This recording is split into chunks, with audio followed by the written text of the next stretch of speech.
오늘 본문은 창세기 22장의 시작 부분입니다.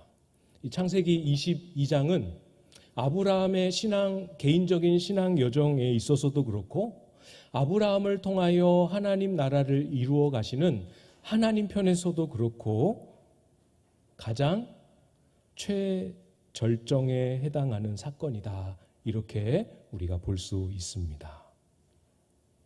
가장 최고조에 달하는 그 믿음이, 그 하나님의 말씀하심이, 그리고 그 안에 피어나는 열매가 최고조에 달하는 사건이에요. 그런 점에서 볼 때 어떤 부분은 또 우리가 다루기 까다로운 어려운 부분도, 그래서 약간의 긴장감도 있는 본문이기도 하지요. 왜 그런지 우리가 본문을 하나씩 살펴보면서 묵상해 보도록 하겠습니다. 1절 말씀을 다시 보시면 그 일 후에 하나님이 아브라함을 시험하시려고 그를 부르시되 아브라함아 하시니 그가 이르되 내가 여기 있나이다. 그 일 후에 이렇게 말씀하시면서 새 장의 첫 절이 시작하고 있습니다. 새로운 장이요. 첫 번째 구절이지만 앞에 일어났던 사건과 이어지고 있음을 말씀하고 있지요. 그 일이 어떤 일인지 봐야겠지요. 여러분 저를 한번 잘 보시고 우리가 그동안 같이 살펴봤던 내용을 복습하는 차원에서 한번 떠올려 보시면 좋겠습니다. 하나님은 절대로 아이를 가질 수 없는 사라를 통해서, 불가능했던 사라를 통해서 아들 이삭을 태어나게 하셨습니다. 진짜로 약속을 이루셨지요? 영원한 언약이 되게 하시겠다 하셨던 그 하나님의 말씀이 진짜로 눈앞에서 이렇게 하면 정말 영원한 언약이 되겠구나 하는 것이 눈앞에 확 드러나고 있어요. 그뿐만이 아닙니다. 그랄 왕 아비멜렉이라는 인물이 등장했던 거 여러분 기억나십니까? 그 아비멜렉 왕이 아브라함에게 언약을 맺자고 요청합니다. 그 말은 아브라함이 그냥 한 종족의 족장 수준이 아니고 어느 한 나라의 왕이 화친을 요청할 만큼 한 나라를 이루고 그 나라를 대표할 만한 왕과 같은 지위를 가졌다. 그런 의미가 내포되어 있는 거예요. 그러니까 이 시점에 왔을 때 아브라함 스스로도 그렇고 주변에서 보는 누구도, 심지어 우리조차도 이제 하나님이 아브라함에게 약속하신 대로 복을 많이 주시고 약속하신 대로 아들도 주시고 또 약속하신 대로 그 이름을 창대하게 하시는구나 눈에 보입니다. 그죠? 하나님의 약속이 정말 눈에 보이고 손에 잡히도록 이루어지고 있는 이 영광스러운 때에, 이 감격스러운 때에 아브라함은 뭐하고 있었습니까? 한번 마음속으로 한번 대답해 보십시오. 이 영광스러운 하나님의 약속이 눈에 막 이제 펼쳐지는 이 귀한 때에 아브라함은 뭐하고 있었습니까? 대답하셨어요? 마음속으로? 여러분이 마음속으로 대답하신 것과 이제 제가 말씀드리는 것을 들어보시고 내가 생각한 것과 똑같아요 하시는 분들은 여러분 스스로에게 선물을 드려도 될 만큼 정말 잘 생각하신 겁니다. 21장 바로 앞장 33절을 보겠습니다. 21장 33절 여러분이 한번 읽어주시겠습니다. 21장 33절 시작.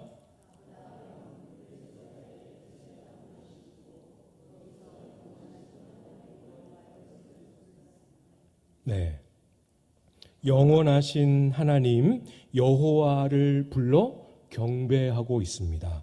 예배하고 있습니다. 하나님에 대하여 깨달은 바를 고백하고 있습니다. 그리고 또 한 가지 행동이 기록되어 있지요. 뭘 했습니까? 에셀 나무를 심었다 이렇게 기록합니다. 에셀 나무는 물이 부족한 사막지대 또는 염분이 많아서 식물이 잘 자라기 어려운 그런 지역에서도 키가 크게 잘 자라서 사막에서도 그늘을 만들어 줄 수 있는 그런 나무라고 해요. 그래서 강인한 생명력의 상징과도 같은 나무입니다. 이렇게 생명이 자라기 어려운 척박한 광야에서도 끈질기게 자라는 에셀 나무처럼 생명을 기대할 수 없었던 사라를 통해서도 하나님은 약속을 이루시고, 그렇게 흠 많고 한계가 뚜렷했던 아브라함을 통해서도 이 언약이 끊어지지 않도록 역사하시는 하나님, 정말로 하나님 당신만이 영원한 하나님이십니다 하는 것을 고백하고 있는 거죠. 하나님이 영원하심을 예전처럼 알려주신 것이 아니고 아브라함이 깨닫고 스스로 고백하고 있습니다. 이 고백을 하나님이 들으시고 매우 흡족하게 여기셨어요. 그래서 이 고백은 그냥 고백으로 끝나서는 안 된다. 이 고백이 그 고백에 합당한 삶의 열매로 나오도록 이어가야 하겠다 원하셨습니다. 그래서 하나님이 무엇을 하시죠? 뭘 하시죠?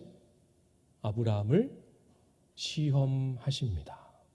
성경에서 시험이라는 단어를 사용할 때 여러 가지 의미가 있습니다. 가장 쉽게 우리가 생각할 수 있는 것이 죄의 유혹, 우리의 욕심의 유혹을 받는 그런 의미에서의 시험이라는 표현도 등장하지요.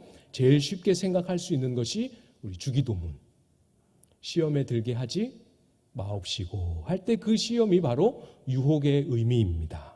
오늘 본문의 시험은 그런 뜻의 시험이 아니지요. 오늘 본문의 의미는 아주 쉽게 표현하자면 테스트라고 이해를 하시면 됩니다. 합격, 불합격을 결정하려는 그런 목적의 테스트가 아니고, 아까도 말씀드렸던 것처럼 아브라함 속에 맺힌 그 귀한 신앙의 고백이 고백으로만 그치지 않고 구체적인 삶의 열매로 행동으로 드러나는 그 목적을 위한 테스트, 시험이었습니다. 잘 기억하십시오. 하나님은 우리의 고백이 그 고백에 합당한 삶의 행동으로 이어지고 나타나기를 정말 원하십니다.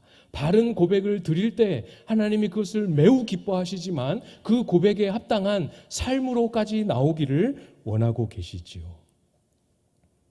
우리의 믿음이 말에만 머물지 않고, 우리의 믿음이 생각에만, 우리의 믿음이 좋은 의도에만 머물지 않고 구체적인 삶의 자리에서 인내로, 순종으로, 사랑으로 나타나기를 원하십니다. 그런데 하나님이 그렇게 원하시는 것과 달리 우리 인간들의 본성은 행함을 별로 좋아하지 않습니다. 사실은 행하는 것을 싫어하지요. 영원하신 하나님 얼마든지 찬송할 수 있습니다. 얼마든지 믿음으로 입술로 고백할 수 있습니다. 그렇지만 하나님, 내가 믿는 하나님이 영원하신 하나님이시기 때문에 이 땅에서 나에게 주는 것들은 영원한 것이 아니다라는 것을 삶으로, 행동으로 고백하는 것 별로 그렇게 좋아하지 않습니다. 말로는 하나님 영원하신 분이십니다. 고백함과 동시에 행동으로는, 삶으로는 이 땅이 주는 것도 영원했으면 좋겠다 하면서 그것을 마음에 내려놓지 않고 붙들며 살아가려고 하지요. 그래서 성도들의 삶 속에, 현대의 교회 공동체 속에 하나님이 기뻐하실 만한, 세상 가운데 드러낼 만한 믿음의 역사가 갈수록 점점 더 사라지고 나타나는 모양들이 하나님을 모르는 사람들이 봐도 눈살이 찌푸려질 만한 모습들을 경험하게 되는 것 아니겠습니까? 여러분 모두에게도 똑같은 기대를 가지고 계십니다. 우리가 배운 것, 우리가 믿은 것, 우리가 입술로 고백하고 찬송하는 것, 그것을 삶으로 나타내도록 부르실 때 저는 아닙니다, 괜찮습니다, 싫습니다 하지 말고, 일상으로 핑계로 자꾸 숨지 말고 제가 여기 있습니다, 아브라함처럼 대답하며 나아가십시오. 우리의 삶으로 반응할 연단의 자리에, 훈련의 자리에 우리를 보내실 때, 하나님 저를 부르고 계시는군요, 제가 여기 있습니다, 응답하고 주님 앞에 서실 수 있기를 바랍니다. 구체적인 시험의 내용 무엇인지 봐야겠지요.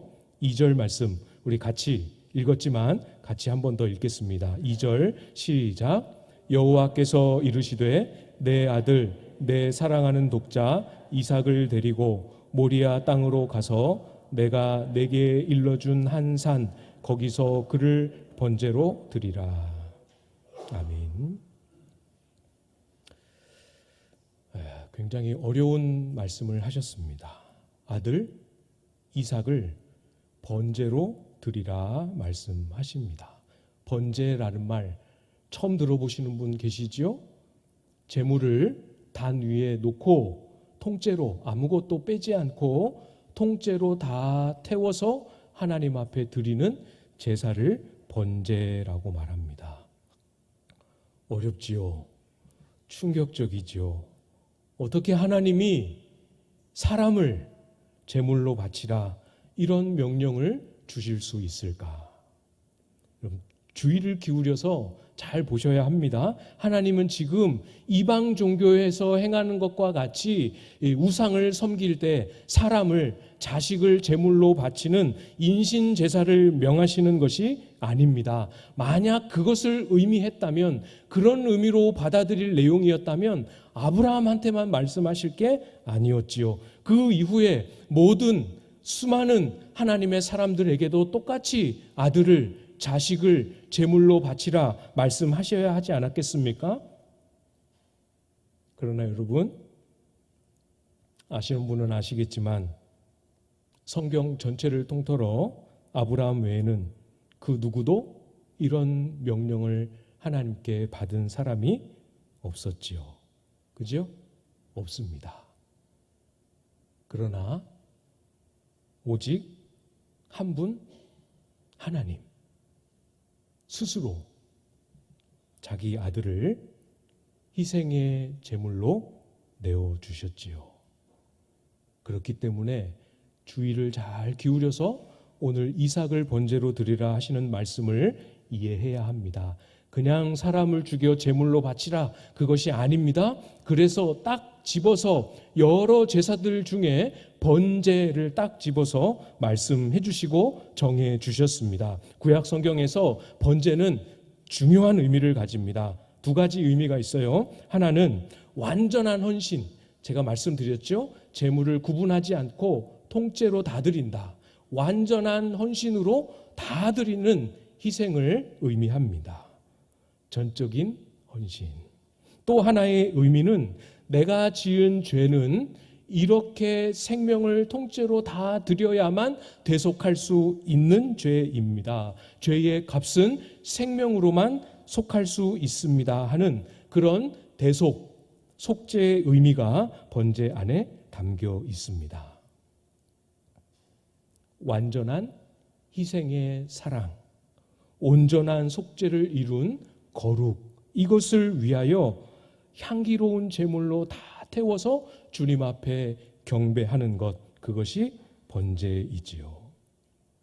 이것이 그냥 구약에서만 드리고 지금은 필요 없는 제사로 끝난 것이 아닙니다. 이 원리가 오늘날까지 저와 여러분의 성도로서 살아가는 모든 신앙의 중요한 뼈대요 원리이지요. 하나님의 백성으로 이 땅을 살아가는 것, 하나님의 언약을 따라 살아가는 것, 하나님의 언약에 순종함으로 하나님이 우리에게 맡기신 하나님 나라의 사명을 감당하며 살아가는 것은 이 번제에 담겨진 의미를 우리의 삶으로 실천하고 나타내는 번제의 삶, 번제의 신앙이지요. 예수님도 똑같이 말씀하셨습니다. 마가복음 12장 30절에 이렇게 말씀하셨지요. 내 마음을 다하고 목숨을 다하고 뜻을 다하고 힘을 다하여 주 너의 하나님을 사랑하라 하신 것이요. 마음을 다하라 하셨습니다. 목숨을 다하고 뜻을 다하고 힘을 다 드리라 말씀하셨습니다. 그렇게 모든 것을 남김없이 통째로 다 드려서 하나님을 사랑하라 말씀하셨습니다. 이것이 바로 모든 것을 통째로 전적으로 다 드리는 것이 이삭을 번제로 바치라 말씀하신 그 명령 속에 담긴 의미예요. 또 한 가지 의미가 있다고 말씀드렸죠. 그렇게 우리를 부르셨는 줄 알지만 다 드려서 생명까지 아낌없이 주를 위하여 드려야 함을 알지만 아브라함도 실패했습니다. 이삭도 실패할 것입니다. 우리도 실패하고 있지요. 하나님을 신뢰하며 우리의 삶을 생명을 드리지 못합니다. 오히려 생명을 잃을까 두려워하며 하나님이 금하신 것, 하나님이 기뻐하시지 않는 것을 선택하며 살아갑니다. 기억하십니까? 떠오르는 아브라함의 실패의 흔적이 여러분 기억 속에 떠오르십니까? 실수 아닙니다. 실패입니다. 언약을 깨뜨린 것이요, 하나님과 맺은 언약을 배반한 것입니다. 언약 자체가 그렇지요. 쪼갠 짐승 사이로 지나가며 언약을 맺었습니다. 그 의미는 이 언약을 깬 것에 대한 책임은 이 쪼갠 짐승들과 같이 생명으로만 대가를 지불할 수 있다 하는 의미죠. 죽어야 합니다. 반드시 이 죽음을 지나야 합니다. 이것이 이삭을 번제로 바치라 하신 두 번째 의미지요. 여러분 잘 기억하십시오. 성도로서 우리가 거룩한 백성으로서 이 땅을 살아간다는 것, 온전한 생명을 드리며 피를 다 쏟는 속죄 없이는 살아갈 수 없음을 우리에게 말씀하고 계십니다. 생명을 다 드리는 사랑, 생명으로만 값을 치를 수 있는 속죄를 우리에게 요구하고 계십니다. 다시 오늘 본문으로 돌아와 보면 이런 의미로 이삭을 번제로 드리라 하셨구나 하는 게 이해가 되고 정리가 돼도 궁금한 생각이 또 드실 수 있습니다. 생명을 다하는 헌신, 사랑, 생명을 내놓는 속죄 알겠는데 그러면 아브라함 자신의 생명을 내놓으라 하시지 그 어린 이삭의 생명을 내놓으라, 이삭을 번제로 드리라 하셨을까? 왜 그랬겠습니까? 이삭이 아브라함의 생명보다 더 귀했기 때문에 그렇습니다. 2절을 보시면 이삭을 번제로 드리라 하실 때 그냥 무미건조하게 이삭을 드려라 이렇게 하지 않으셨어요. 뭐라고 부르셨는지 한번 찾아보십시오. 찾으셨습니까? 내 아들, 내 사랑하는 독자 이삭. 한글 표현에는 그냥 이삭을 아주 길게 수식어구를 붙여서 표현한 것처럼 번역이 되었지만 원문은 다 떨어져 있어요.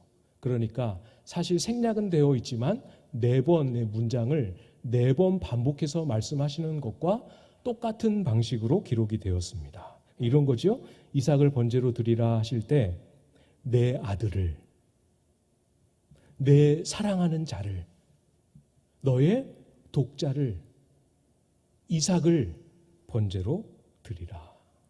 잘 모르는 사람이 보면 아들이 4명이구나 할 정도로 따로따로 4번을 반복해서 4번을 다른 표현을 써서 번제로 드리라 말씀하십니다. 그만큼 이삭은 아브라함에게 있어서 생명보다도 더 귀할 만큼 복합적이고 여러 가지 의미와 가치와 소망을 담은 그런 존재였습니다. 아브라함은 하나님의 명령에 순종하기 위하여 그 걸음을 옮기면서 이삭을 번제로 드리기는 그 행동을 하기까지 치열한 몸부림, 치열한 갈등과 씨름 속에서 뭘 했습니까? 이삭을 번제로 드리기 전에 뭘 했습니까? 자기 자신이 먼저 죽어야 했습니다. 아브라함에게 이삭은 자기 생명이요? 아니, 자기 생명보다 더한 그의 인생의 전부였습니다. 아브라함의 삶의 의미였습니다. 기적 같은 하나님의 응답이기도 했습니다. 그게 너의 아들이라는 의미 속에 담겨 있지요. 아브라함이 지금 이 척박한 시기를 믿음으로 버틸 수 있는 이유이기도 했습니다. 이삭은 아브라함의 소명이기도 했습니다. 장차 이루어질 소망이요 비전이기도 했습니다. 이 언약이 나의 때에 끝이지 않고 영원한 언약이 될 거라고 주신, 하나님이 이름하여 주신 증표이기도 했습니다. 이거를 하나님께 번제로 드린다라는 건 이제까지 살아왔던 인생 전체와 지금 내가 오늘을 살아야 하는 이유와 앞으로의 모든 소망을 송두리째 다 버리는 것과 똑같은 것이었습니다. 이걸 도대체 어떻게 순종합니까? 어떻게 순종하지요? 차라리 아브라함 너가 죽어라 하면 죽고 끝나면 되잖아요. 이거는 죽음보다 더한 고통을 계속 곱씹으며 경험해야 합니다. 자신의 모든 것을 포기한 것도 부족하여 죽음을 계속 경험하며 죽음을 계속 맛보며 그 죽음 같은 길을, 죽음보다 더한 길을 걸으라고 말씀하실 때 그 말씀을 듣는 아브라함에게는 과연 무엇이 소망으로 그 마음을 붙들 수 있겠습니까? 소망이 있기는 있겠습니까? 아브라함에게 이삭을 번제로 드리라 하신 그 말씀을 들은 아브라함에게 과연 무엇이 소망이 되겠습니까? 놀랍게도 우리 하나님은 빈틈이 없지요. 소망을 주셨습니다. 여러분 2절 마지막에 보면 그를 번제로 드리라 하신 그 말씀 바로 앞에 있는 내용을 보십시오. 바로 앞에 내가 내게 일러준 한 산을 말씀하십니다. 내가 너에게 일러준 한 산, 이것이 아브라함에게 유일한 소망입니다. 본문이 이걸 계속 또 적어요. 3절에서도 보십시오. 이제 하나님의 명령에 순종해서 이 번제로 드릴 준비를 해서 떠납니다. 근데 어디로 갔다고 기록합니까? 3절에 하나님이 자기에게 일러주신 곳, 이것이 죽음을 경험하는 길을 지날 때에 우리가 붙들어야 할 소망입니다. 4절을 보면 하나님이 일러주신 그곳까지 걸린 시간은 3일이었습니다. 3일. 3일길이나 되는 먼 곳이었습니다. 3일 동안 그 길을 걷고 또 걷고 가다 지쳐 밤이 되면 잠들고 또 일어나서 그 길을 또 걷고 이삭을, 그 어린 이삭을 데리며 얘를 번제로 바쳐야 한다라는 그 생각을 하며 3일 길을 걸어가는 동안, 걷고 또 걷는 동안 아브라함은 죽고 또 죽었습니다. 죽은 줄 알았으나 다음날 아침에 일어나서 짐을 싸서 이삭의 손을 잡고 걸어가려면 또 살아나지요. 또 죽습니다. 또 살아납니다. 또 죽습니다. 그러나 3일 동안 좀처럼 내려놓아지지 않는, 좀처럼 포기되어지지 아니하는 자신과의 싸움을 싸우다 3일째 되는 날 비로소 아브라함은 뭐 했습니까? 4절입니다. 4절 여러분이 한번 읽어주시겠습니다. 4절 시작.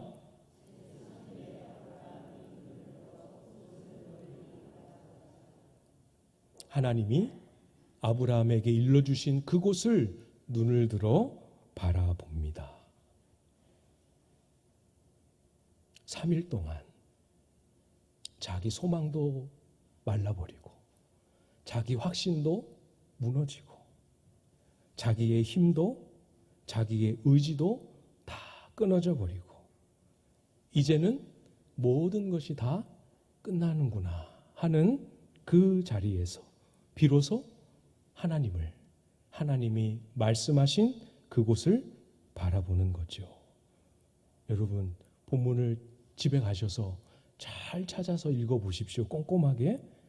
3절에 짐을 싸서 출발해서 4절에 3일 후에 도착하는 때까지 아브라함이 무슨 행동을 했는지 무슨 말을 했는지 아무것도 기록하지 않습니다. 그러나 3일 후에 아브라함이 눈을 들어 그것을 바라본 이후의 아브라함의 행동, 그 이후에 아브라함이 한 말은 다 기록하고 있습니다. 왜 그렇습니까? 바라보았습니다. 뭔가를 보았습니다. 죽은 사람이 볼 수 있는 그것을 발견한 것이죠. 내 것을 내려놓아야 들리는 주님의 음성을 듣고 내 것을 포기해야만 볼 수 있는 주님의 얼굴을 본 것입니다.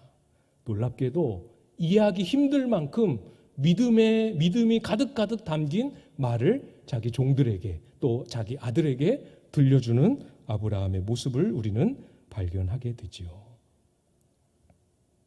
아브라함은 3일간의 죽음을 경험하면서 과연 무엇을 그 마음에 얻었을까요? 무엇을 얻었겠습니까? 이 창세기 본문에는 자세하게 안 나와요.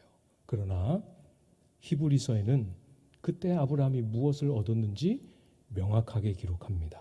히브리서 11장 19절 말씀 제가 읽어드리겠습니다. 메모하시고 집에 가서 꼭 찾아보시길 부탁을 드립니다. 히브리서 11장 19절 말씀. 그가 하나님이 능히 이삭을 죽은 자 가운데서 다시 살리실 줄로 생각한지라. 비유컨대 그를 죽은 자 가운데서 도로 받은 것이니라.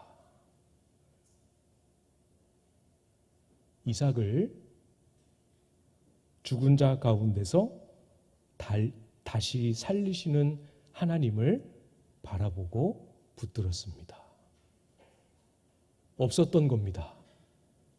짐을 싸서 출발할 때는 아브라함에게 없었던 겁니다. 물론 아브라함이 그 전에 하나님을 향하여 영원하신 여호와, 영원하신 하나님임을 고백하며 그 생명력과 유사한 에셀나무를 심으면서까지 그렇게 온 마음으로 하나님을 경배했지만 이렇게까지는 몰랐습니다. 그러나 그것을 기쁘게 받으신 하나님이 이 시험을 통하여 아브라함에게 알려주셨죠. 구약을 살았지만 놀랍게도 하나님이 죽은 자를 다시 살리시는 부활의 주님이심을, 영원한 생명의 주심이심을, 죽은 자 가운데서 다시 살려 돌이키실 수 있는 하나님이심을 알게 하셨습니다. 여러분, 어렵지요. 아브라함과 같이 우리를 연단의 자리로 부르실 때에 네 하나님 하면서 죽음을 경험하며 그 고통의 순간을 지나는 건 결코 쉬운 일이 아닙니다. 죽는 듯 죽지 않고 살아나는 자신을 보며 무한 반복되는 절망의 사슬에 갇히는 그런 고통을 경험해야 합니다. 그렇지만 사랑하는 광안제일교회 성도 여러분, 그렇지만 진심으로 여러분들 한 분 한 분에게 부탁을 드립니다. 우리 하나님은 신실하십니다. 죽도록 버려두지 않습니다. 하나님이 말씀하시면 길이 있는 거예요. 그 길로 가서 죽음을 맛보고 그 죽음을 통과해야만 만날 수 있는 하나님의 영광스러운 얼굴은 숨겨져 있습니다. 여러분에게 명령하시고 부탁하시고 초대하신 그 삶의 자리 순종하며 견디십시오. 죽음을 맛본 자에게 주시는 하나님의 얼굴빛을 비추어 주실 것입니다. 앞에서도 말씀드렸지만 하나님은 아브라함 외에 그 누구에게도 아들을 번제로 바치라는 명령을 하신 적이 없습니다. 그러나 하나님 아버지께서 스스로 독생하신 아들 하나님을 완벽하고 완전한 희생 제물로 십자가에 죽게 하셨습니다. 생명이 피에 있다고 하셨는데 그 아들을 그냥 죽게 하신 것이 아니라 그 십자가 위에서 그 살을 다 찢게 하셨고 그 피를 땅에 다 쏟게 하셨습니다. 십자가입니다.